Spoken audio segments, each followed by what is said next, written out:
wind in the high desert did not blow so much as it scoured.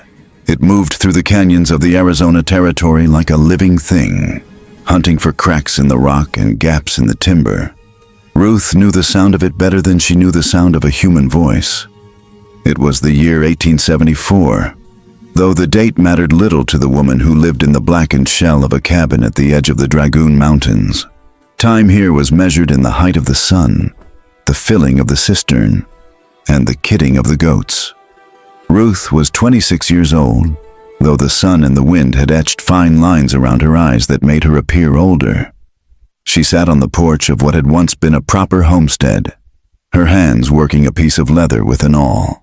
The cabin behind her was half gone, a testament to a violence that had visited long ago.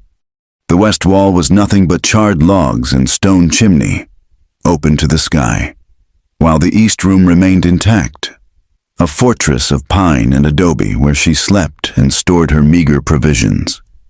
She paused in her work, lifting her head to scan the horizon.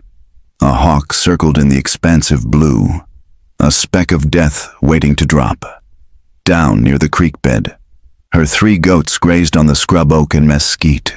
The black doe, heavy with milk, bleated softly. Ruth did not call back.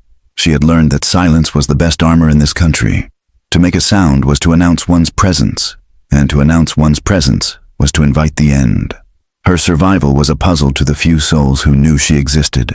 A white woman alone in Apache country was supposed to be dead or taken, but Ruth was neither. She was a ghost in her own life, surviving on the knowledge her mother had whispered to her in the garden before the world ended. She knew which cactus bore fruit that would sweeten the blood, and which roots could stop a fever. She knew how to trap rabbits and how to slit their throats without hesitation. The memories usually came in the heat of the afternoon, when the air shimmered and bent the light. They were not linear stories, but flashes of sensation. She remembered the smell of baking bread turning into the stench of burning hair. She remembered the heavy, thudding vibration of horses' hooves shaking the earth. She was 12 years old again, small and knobby-kneed, shoved into the crawl space beneath the floorboards by a father whose face was pale with a terror she had never seen before. "Stay quiet, Ruthie. Don't you make a sound." She had stayed quiet. She had lain in the dark, dusty earth, pressed against the cold stones of the foundation, while the boots thundered above her. She heard the screaming. That was the memory that made her hands shake even now, 14 years later. It was not the gunshots that haunted her, for gunshots were quick. It was the silence that followed. She had lain there for 2 days, terrified that the men who painted their faces were still waiting outside. When thirst finally drove her out, the house was a smoking ruin, and her family, her mother, her father, and her brother Thomas, were gone. Not gone, she corrected herself. They were there, but they were no longer them. She had buried them one by one, dragging their bodies to the soft earth near the garden. It had taken her a week. She did not cry then. She felt she had died with them, and the girl who remained was just a husk tasked with keeping the goats alive. Ruth shook her head, physically dislodging the memory.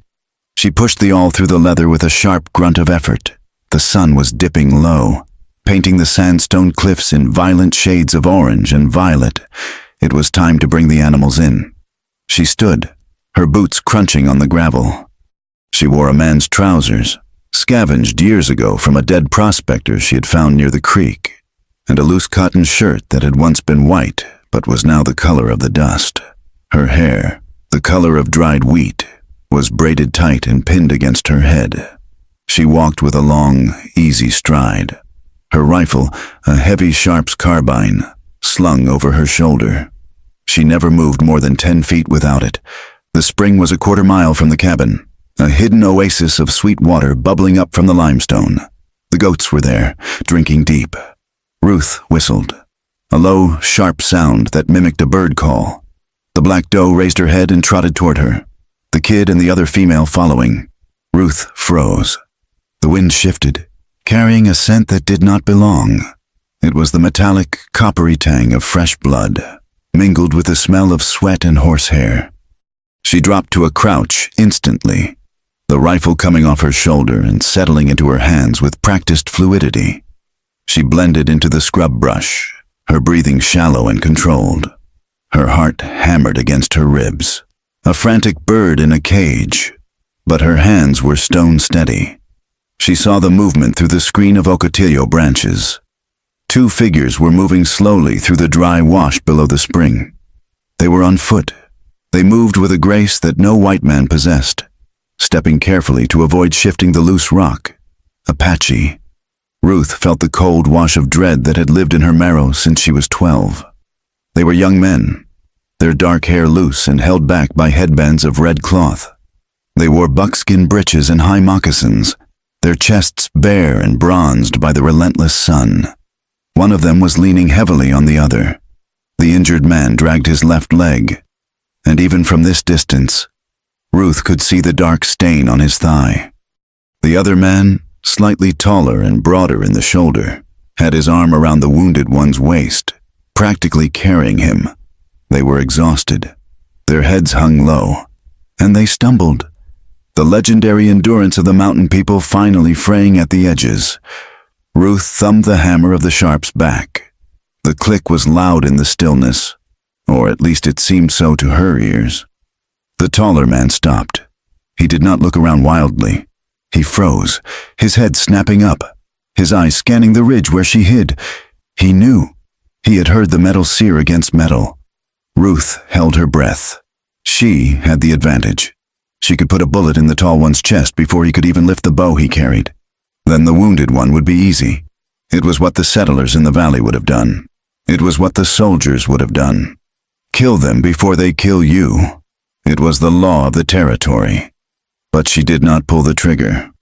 Her finger hovered on the curved metal. She looked at the wounded boy, for he looked hardly more than a boy, perhaps 20 years of age. His face was gray with pain, sweat slicking his skin. He slumped against his companion, his eyes rolling back. The taller man spoke then, a harsh, guttural sound that carried over the rocks. He was looking directly at the bush where she was hidden. He did not raise his weapon. He slowly lowered his friend to the ground, propping him against a boulder. Then he stood and spread his arms wide. Ruth hesitated. The logic of survival screamed at her to fire, but something in the man's posture, the desperate exposure of his chest, stopped her. He was offering himself to save the other. Slowly, Ruth stood up. The Apache did not flinch, though his eyes widened slightly as he took in the sight of her, a white woman in men's clothes, rising from the earth like a spirit, a buffalo gun leveled at his heart. "Go," Ruth said. Her voice was raspy from disuse. It sounded foreign to her own ears. "Go away." The man stared at her. He had a fierce, angular face, with high cheekbones and eyes the color of obsidian. He took a step forward, his hand still open. "No shoot," he said. The English words were thick and clumsy, shaped by a tongue not meant for them. "Friend hurt, no shoot." Ruth kept the rifle trained on his chest. "This is my land. You go." "Water," the man said, pointing to the spring. "I need water. Then go." The wounded man on the ground groaned, a low, pained sound that ended in a cough. He shifted, and fresh blood welled up from the rag tied around his thigh, running down his leg to pool on the sandstone. Ruth looked at the blood. It was bright red, arterial. If the bleeding did not stop, he would be dead before the moon rose. She looked back at the standing man. She saw the terror behind the stoicism in his eyes. It was the same look her father had worn. She lowered the barrel of the rifle an inch. "He is shot." "Soldiers," the man said, spitting the word like a curse. "Bluecoats, 3 days." They had been running for 3 days on a wound like that. It was impossible. Ruth looked at the sun, touching the western peaks. If she turned them away, the boy would die.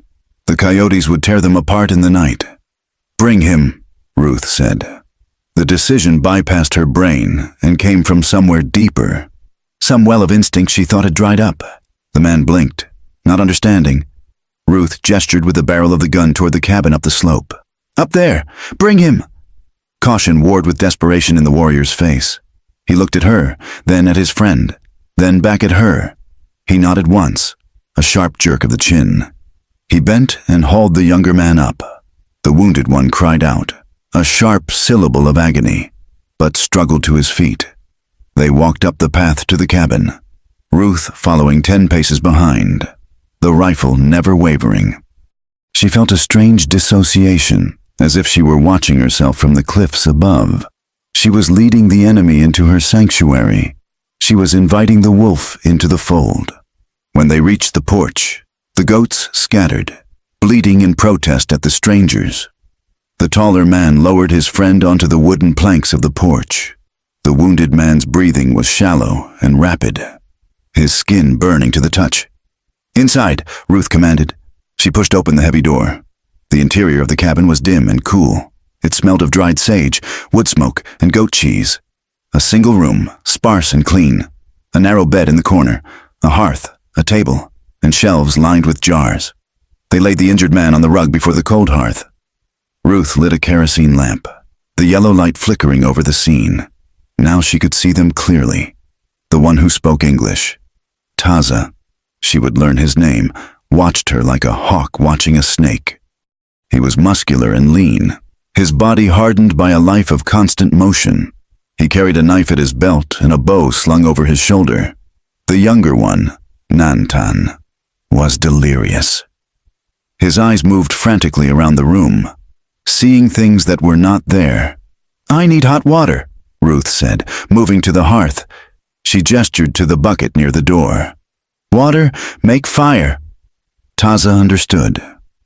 He moved with surprising efficiency, finding the woodpile and kindling a fire while Ruth gathered her supplies. She brought out a jar of honey, clean strips of linen, and a bottle of whiskey she had kept for 5 years unopened. "Hold him," Ruth said, kneeling beside Nantan. Taza pinned his friend's shoulders to the floor. Ruth took her knife and cut away the blood-soaked buckskin breeches. The wound was ugly. The bullet had passed through the fleshy part of the thigh, missing the bone but tearing the muscle. It was festering, the edges angry and hot. "This will hurt," she said, not looking at Taza. She poured the whiskey over the wound. Nantan screamed, his back arching off the floor, his neck cord straining. Taza held him down, murmuring low, soothing words in their tongue. His face pressed close to his friend's ear. Ruth worked quickly. She cleaned the wound with boiled water, scraping away the dead tissue. Her hands were covered in Apache blood. It felt warm and sticky, just like any other blood. She packed the hole with honey, a trick her mother taught her to stop infection, and bound it tight with the linen strips. When she finished, Nantan was unconscious, having passed out from the pain. The room was silent save for the crackle of the fire. Ruth stood up, wiping her hands on a rag. She felt exhausted, her knees trembling. She retreated to the far side of the room, putting the table between her and Taza. She picked up the rifle again. Taza remained kneeling beside his friend. He touched Nantan's forehead, then looked up at Ruth. His face was unreadable in the shadows, but the aggression was gone. "Good medicine," he said. "He needs rest," Ruth said. "The fever is high." "You alone?" Taza asked. His eyes swept the small room, looking for signs of a man, a pipe, a second coat, heavy boots. He found none. "I am alone," Ruth said. She raised her chin defiantly. Taza frowned. It was inconceivable to him. A woman did not live alone in the desert. A woman without a tribe was a dead woman. "Husband?" he asked. "Father?" "Dead," Ruth said flatly. "All dead?" Taza nodded slowly. He understood death. It was the one language they shared fluently. "I watch," Taza said, gesturing to the door. "I watch out." "No," Ruth said. "You stay inside. If soldiers are tracking you, they will see you outside." She threw a blanket toward him. "Sleep there. If you move toward me in the night, I will kill you." She said it without heat, merely stating a fact. Taza looked at the rifle in her hands, then at her eyes. He saw that she meant it. He nodded respectfully. "I sleep," he said. Ruth backed toward her bed in the corner. She did not undress. She sat on the edge of the mattress, the sharps across her lap. her back against the wall. She blew out the lamp, plunging the room into darkness broken only by the dying embers of the hearth. The night stretched out, an eternity of minutes. Outside, the wind howled around the eaves, rattling the loose boards. Inside, the breathing of the two men filled the space. Nantan's breathing was ragged and wet. Taza's was slow and deep, though Ruth suspected he was not truly asleep. She heard them whispering once, in the deepest part of the night. Taza's voice was a low rumble. Nantan's a weak murmur. The language was fluid, full of glottal stops and soft vowels. It sounded like water flowing over stones. To Ruth, it had always been the sound of terror, the sound she'd heard before the screaming started. But tonight, in the quiet of the cabin, it sounded simply human. It was the sound of comfort. She drifted into a light, fractured doze. The dreams came instantly. She was back under the floorboards. The dust choked her. She saw the boots, moccasins this time, stopping right beside her face. She tried to scream, but her mouth was full of earth. She clawed at the ground, but it was stone. She woke with a gasp, her heart hammering. Her finger tightened on the trigger guard. The room was gray with the first light of dawn. The fire had burned down to white ash. Taza was sitting up, his back against the log wall, watching her. He had not moved toward her, but he was awake. "Bad dream," he stated. It was not a question. Ruth did not answer. She stood up, her muscles stiff. She felt raw, her nerves exposed. She needed to move, to work. She checked Nantan. He was tossing his head, his skin flushed with heat. The fever had set in hard. He needed nourishment if he was to fight the infection. "Fire," Ruth said, pointing to the hearth. "Build it up." Taza obeyed, adding logs to the embers. Ruth took a metal pail and went out the back door. The morning air was crisp and cold, biting at her cheeks.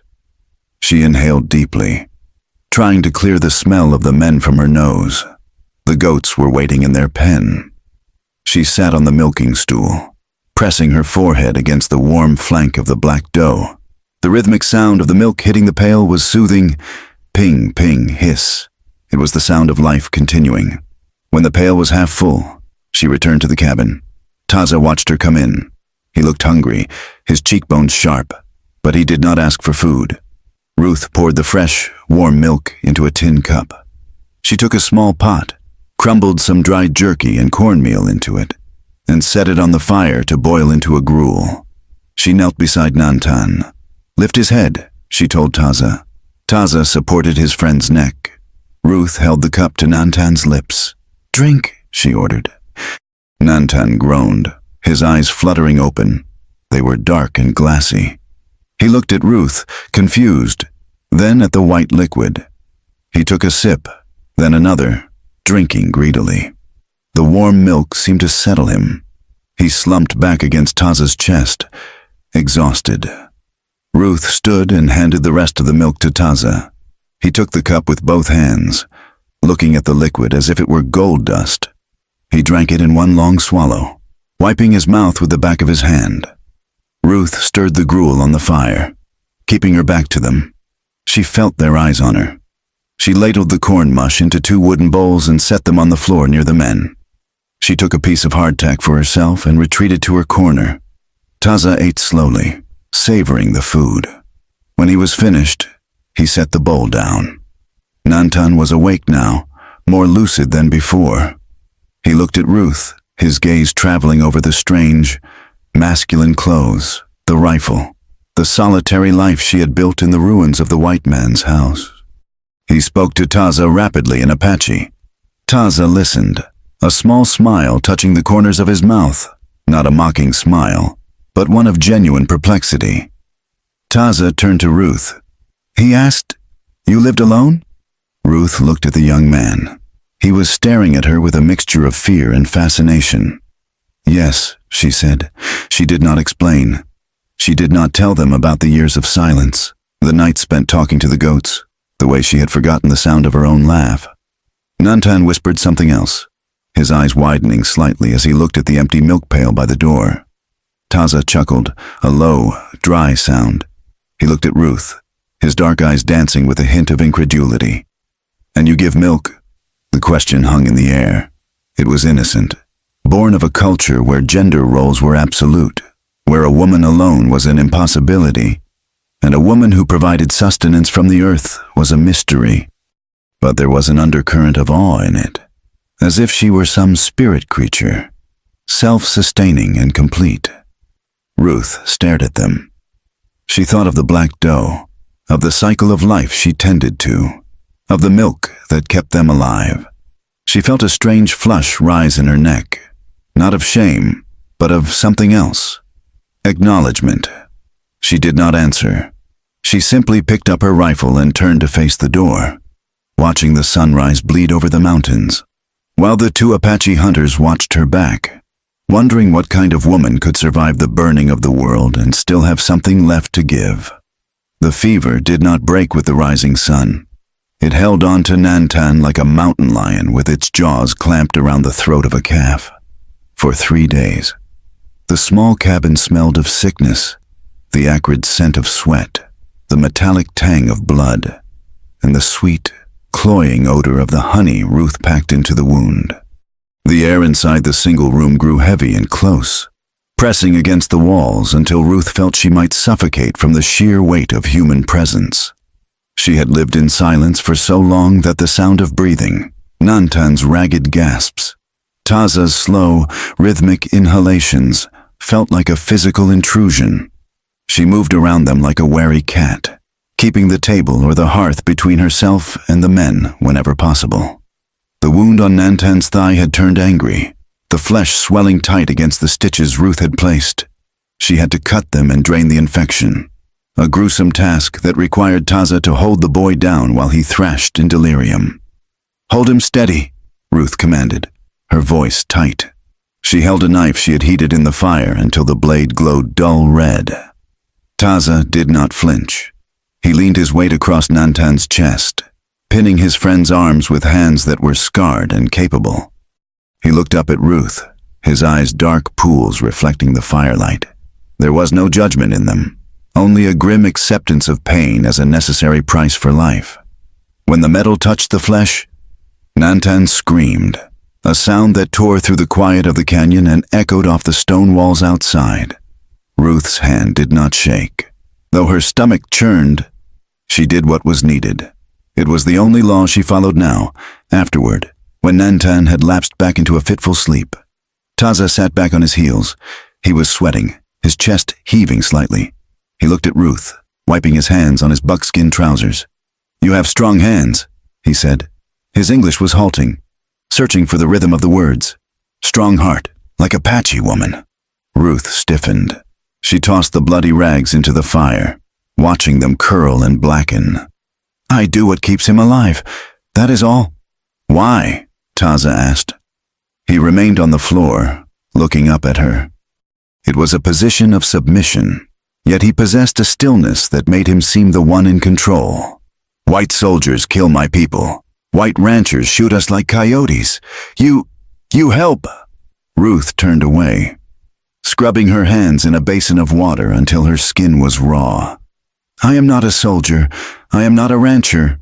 "You are white," Taza insisted gently. "I am nothing," Ruth said, the words snapping out before she could stop them. "I am just here."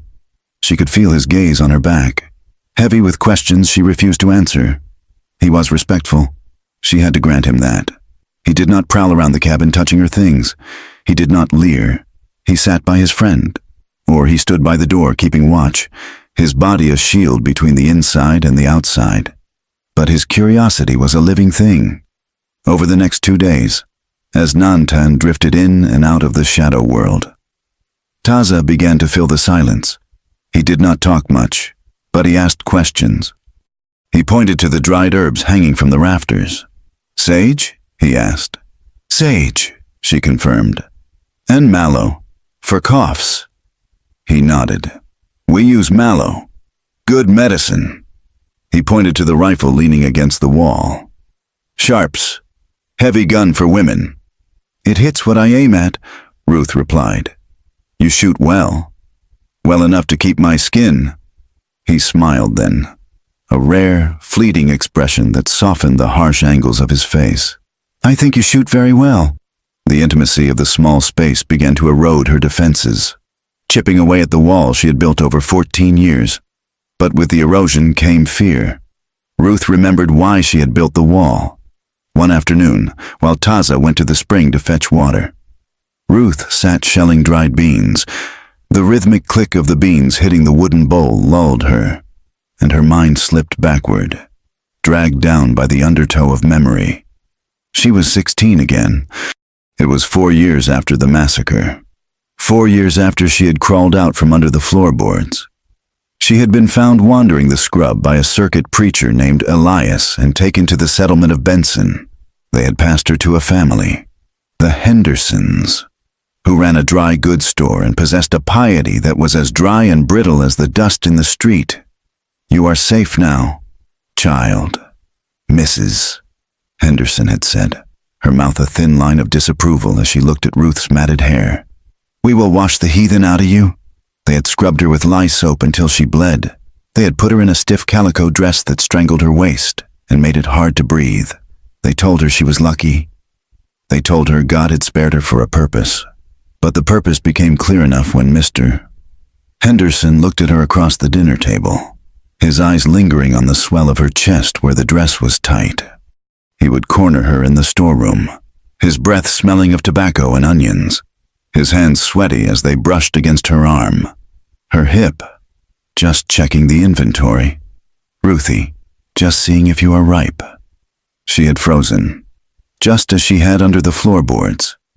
She had learned that to be still was to survive. Then came the arrangement. A widower from Tucson, a man of 50 with teeth stained brown and a gaze that stripped her bare, had come to trade. "She is a wild thing," Mr. Henderson had told him, "but she is strong. She will give you sons." They had sold her, or near enough, a trade of horseflesh and woman flesh. That night, Ruth had not frozen. She had stolen a knife from the kitchen and a set of men's clothes from the laundry line. She had cut her hair short with the shearing shears, hacking away the golden braids Mrs. Henderson had insisted upon. She left through the window, dropping into the dust of the alley.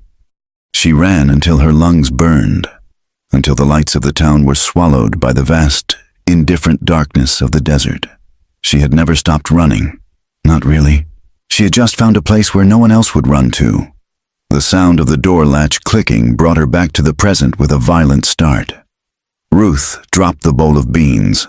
They scattered across the floor like dry rain.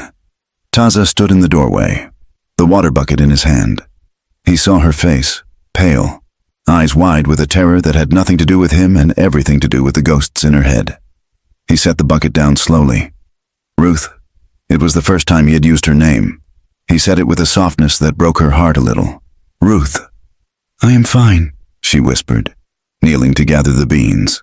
Her hands were shaking so badly she could barely grasp them. Taza moved. He did not come to her. He went to the other side of the spill and knelt, his large, brown hands picking up the beans one by one and placing them back in the bowl. He worked in silence, sharing the burden of the task without demanding to know the source of the fear. When the last bean was gathered, he handed her the bowl. Their fingers brushed, rough skin against rough skin. "The past," Taza said quietly, "is a heavy stone. You carry it alone too long." Ruth looked at him, at the depth of understanding in his eyes. He knew. He did not know the details, but he knew the weight. "I carry what I must," she said, her voice trembling. "You are strong," Taza said, "but even the mountain needs the earth to hold it." He stood and went back to Nantan, leaving her holding the bowl, her chest aching with a sudden, fierce desire to weep. She swallowed it down. Tears were water. And in the desert, you did not waste water. By the 5th day, the fever broke. Nantan woke with a clear gaze and a hunger that threatened to empty Ruth's larder. The infection in his leg had receded, leaving behind a jagged red scar and a stiffness that would take weeks to work out. As his strength returned, so did his spirit. Nantan was different from Taza.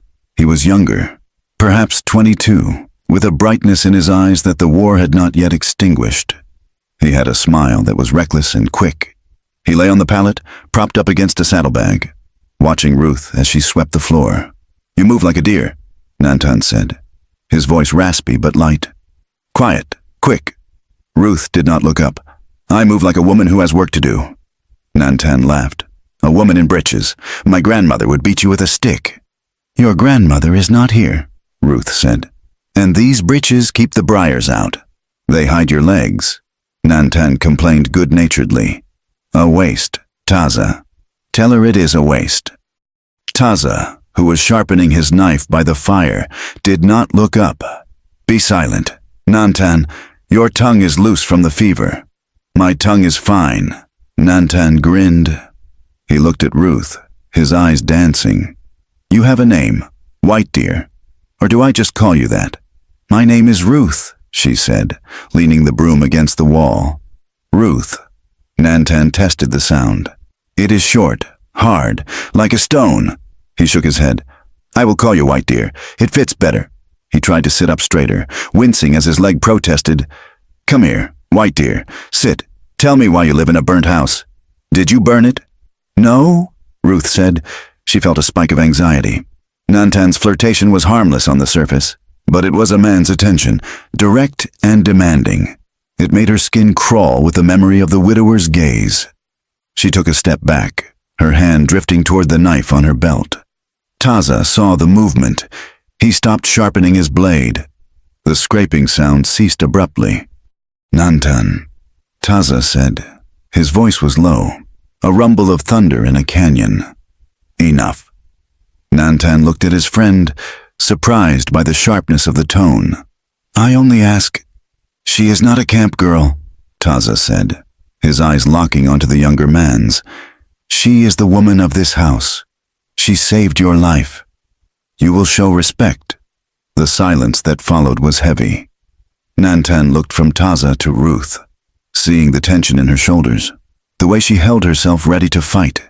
The playfulness vanished from his face, replaced by a dawn of understanding.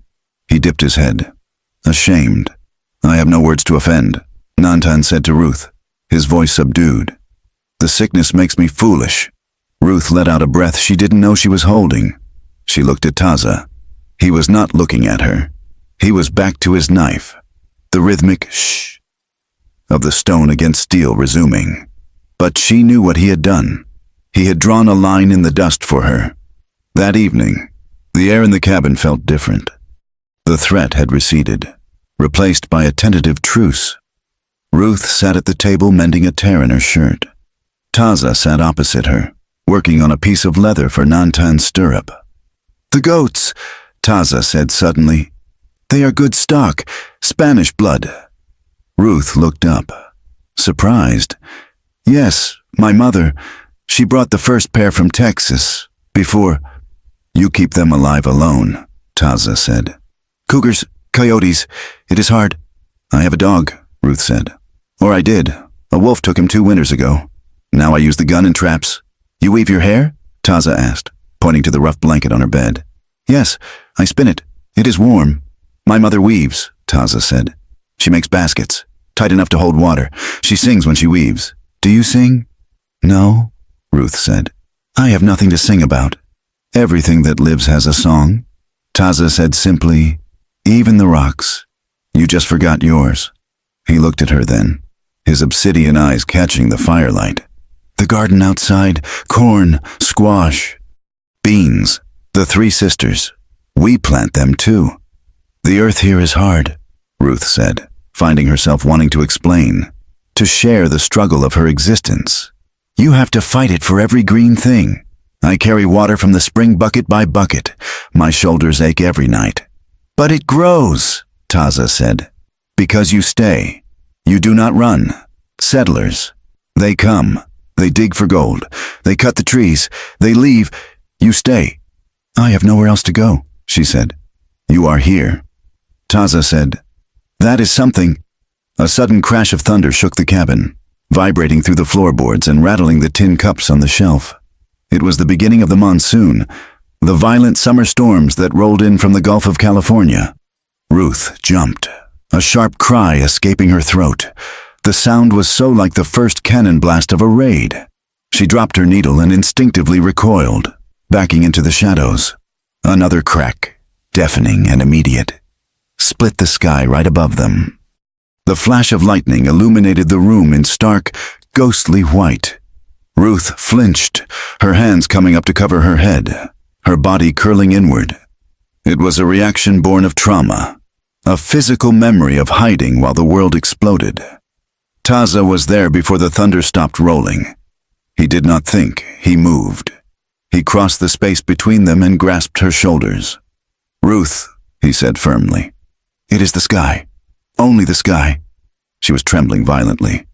He pulled her against him, wrapping his arms around her shoulders, holding her tight to stop the shaking. He smelled of wood smoke, leather, and rain. His chest was a solid wall of warmth against her cheek. For a moment, she fought it. Her muscles went rigid, her breath hitching in panic. A man holding her, but he did not squeeze. He did not grope. He held her as one would hold a frightened child or a spooked horse, with a steady, grounding pressure. "Breathe," he murmured against her hair. "The storm passes. It always passes." Ruth squeezed her eyes shut. She could feel the beat of his heart against her own. It was slow, steady, a drum in the darkness. Slowly, the terror began to recede, replaced by a confusing, overwhelming awareness of his body, the strength of his arms, the heat of him. She realized what she was doing. She was clinging to an Apache warrior in the middle of a thunderstorm. She pulled back sharply, gasping. Taza let her go instantly. He stepped back, giving her space, his hands raised slightly to show they were empty. The silence in the room was louder than the rain hammering on the roof. They stood 3 feet apart, the air between them charged with something electric and dangerous. Ruth's face burned. Her heart was racing, but not from fear anymore. The noise," she stammered. "It surprises me." "The thunder gods are angry tonight," Taza said. His voice was rougher than usual. He looked at her, his gaze traveling from her flushed face to her hands, which were twisting the fabric of her shirt.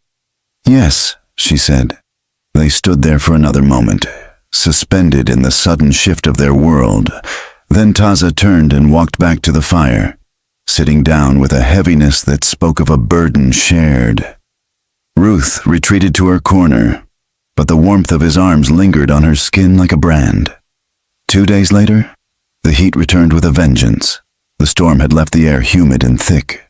Ruth felt gritty, her skin coated in the dust that permeated everything. She waited until the sun was high and the men were resting. Taza had gone out to check the snares she had set for rabbits, and Nantan was sleeping. Ruth took a bar of soap and a towel and walked down the creek bed, moving away from the spring to a secluded pool she knew. Sheltered by a stand of cottonwoods and high rock walls, she stripped off her clothes, piling the heavy trousers and shirt on a flat rock. The air felt delicious on her skin. She waded into the water. It was cold, fed by snowmelt from the high peaks, and it shocked the breath from her lungs. She ducked under, scrubbing her scalp, washing away the sweat and the smoke. She stood up, the water cascading off her body, slicking her pale skin. She felt clean for the first time in weeks. She wringed out her hair, tilting her head back to the sun, a snap of a twig. Ruth froze. She spun around, covering her breasts with her arm, her hand diving for the knife she had left on the rock, but it was too far. Taza stood on the ridge above the pool. He had a brace of rabbits in his hand. He had come back a different way, circling the perimeter to check for tracks. He saw her. Time seemed to stop. He stood motionless, the rabbits hanging from his hand. His eyes widened. He saw the whiteness of her skin against the dark water, the curve of her hip, the scars on her back that the whipping had left years ago. He did not look away immediately. It was not the leering stare of the widower, nor the hungry look of a soldier. It was a look of profound impact, as if he had seen a spirit. He looked at her with a raw, undisguised want that hit Ruth in the chest like a physical blow. Then, he seemed to remember himself. He sharply turned his back, facing the canyon wall. He stood there for a second, his shoulders rigid. "I did not know," he said. His voice carried over the water, strained and tight. "I go." He walked away quickly, disappearing over the ridge without looking back. Ruth sank into the water, her heart hammering against her ribs. She should have been furious.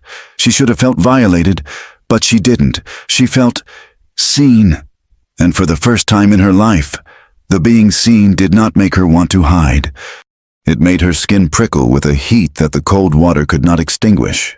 That night, the tension in the cabin was palpable. Nantan, sensing the mood, went to sleep early, or pretended to. Ruth and Taza sat by the fire. The flames were dying down, casting long, dancing shadows on the walls. Taza was carving a piece of ironwood. He had not looked her in the eye since the creek. "The rabbits were good," Ruth said softly. She needed to break the silence. "The land provides," Taza said, not looking up. "You tracked them far?" "Far enough." He paused, the knife stilling in his hand. "I checked the ridge. No sign of riders, but the smoke from your chimney. It travels. We cannot stay much longer. It puts you in danger." "I am always in danger," Ruth said. "Not like this," Taza said. "If they find us here, if they find you with us—" He didn't finish the sentence. The implication hung in the air. Traitor. Indian lover. "Why do you fight them?" Ruth asked. "The soldiers—" Taza looked into the fire. His face looked old in the flickering light. "We do not fight to fight. We fight to live. They want the land. They want the water. They want us to go to the reservation. San Carlos. It is a place of dust and flies. No game. Sickness. We die there." He turned the piece of wood in his hands. "My brother, Chaiton. He went to the reservation. He said, 'We must make peace.' He took his family." Ruth watched his profile. "What happened?" "The agent. He did not give the rations. The flour was full of weevils. The beef was rotten. Chaiton's daughter got sick. He tried to leave to hunt, to feed her. The soldiers, they stopped him." Taza's voice did not break, but it grew very quiet. "They shot him. In the back. They said he was escaping. He was just hungry." Ruth felt a constriction in her throat. She saw her own brother, Thomas, running toward the barn as the raiders rode down. He had been shot in the back too. "I'm sorry," she whispered. "I found him," Taza said. "I buried him in the rocks. I swore then, I will not die in the dust of a cage. I will die in the mountains. Free." He looked at Ruth then. His eyes were swimming with a grief so deep it looked like drowning. "I tell you this, so you know, I am not a wolf because I like the taste of blood. I am a wolf because they burned my forest." Ruth felt a tear slide down her cheek. It was hot and startling. She hadn't cried when the traitors cheated her. She hadn't cried when the loneliness was so bad she talked to the walls. But the image of this strong man burying his brother, the mirror of her burying her family, broke something loose. She did not wipe it away. Taza saw the tear. He reached out, his hand hovering for a moment before he touched her face. His thumb was rough, calloused from the bowstring, but his touch was feather-light. He brushed the tears away. His hand lingered on her cheek. His skin was warm. Ruth leaned into the touch, just a fraction of an inch, an involuntary seeking of comfort. Their eyes locked. The air between them grew thin. The memory of the creek, of her nakedness and his gaze, rushed back. The grief and the desire tangled together, a knot that neither of them knew how to untie. "Ruth," he whispered. She pulled back, terrified by the intensity of the feeling. She stood up abruptly, her chair scraping loud on the floor. "It is late," she said, her voice shaking. "We should sleep." Taza dropped his hand. He looked at his empty palm, then up at her. He nodded slowly. "Sleep well, Ruth." She went to her bed and turned her back to the room, pulling the blanket up to her chin. She lay there with her eyes wide open, listening to the wind, while Taza sat by the fire for a long time, watching the embers fade into gray. The distance between her bed and the hearth was only 10 feet.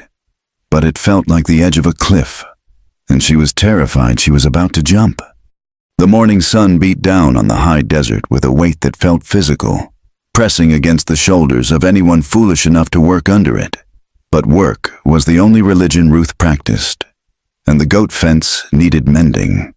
A section of the mesquite branch corral had given way during the storm, the lashings rotted by age and battered by the wind.